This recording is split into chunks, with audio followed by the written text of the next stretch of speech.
Well, hello there. Hi. Thank you for coming to hear me talk today.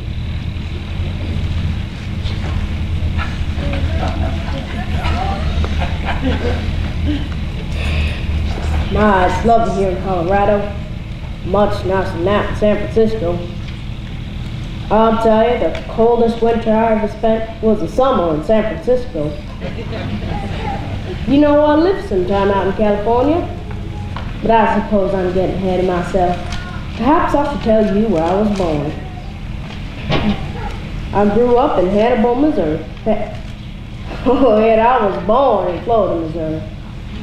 I'll tell you something else interesting about my birth. I was born when Halley's Comet visited this planet, and I expect to die when it comes back. But back to my birth. On November... Right, my birthday. On November 30th, 1835, my parents named me Samuel Langhorne Clemens. I had 6 brothers and sisters. Which reminds me of a bit of advice. Never do anything wicked and lay it on your brother when it's just as convenient to lay it on some other boy. Learned that the hard way.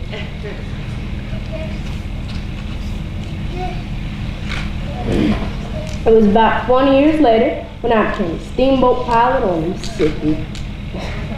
That was the best job anyone could ever have. I love being on the river. In fact, I loved it so much I changed my name to 12 Feet of Water. In steamboat slang, 12 feet of water is Mark Twain. You might be scratching your heads right now, so let me explain what that means. You see, they'd have a rope, and every 6 feet there'd be a knot. They'd put the rope in the water, and if 2 knots fit in the water, it was safe for the boats to pass. Twain meant 2, so it was marking the 2 knots. But sadly, I had to stop my job when the Civil War was out because there was fighting along the river.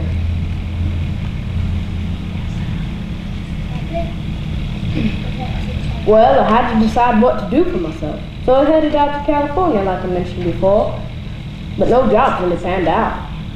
One thing I did try was writing for the newspaper, and well, that fit me like a glove. Turns out I was really good at it. People really liked to hear what I had to say. I wrote The Adventures of Tom Sawyer, and then Adventures of Huckleberry Finn. I suppose I couldn't help writing these stories because they let me travel back in my mind to my days in Missouri and on the Mississippi River. I also wrote a whole bunch more, but for some reason, people really like to hear me talk. So I talked. A lot. Now let me tell you about my family, if not already. Yawning midday away listening to me yammer on. I was married to my lovely wife, Olivia Langdon, for 34 years, and we had 4 children.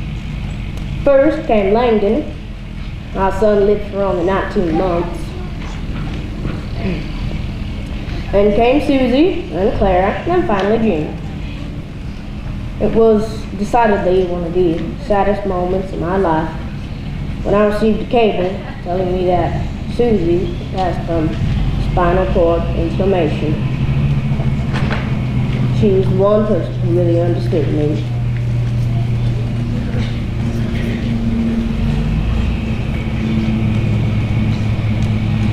Let's lighten up the mood.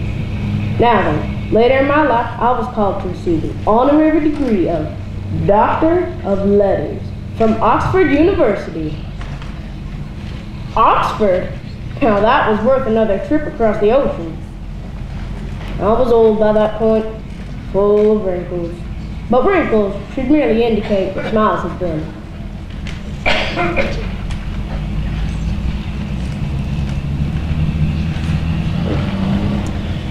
Well, it's getting late and my feet are getting tired. You are probably tired. So, after all this entertaining talking, I've learned one thing and I'd like to leave you with that today. A humorous story is told gravely. The teller does his best to conceal the fact that he even dimly suspects there's anything funny about it. Now then, that is my tale. Some of it is true.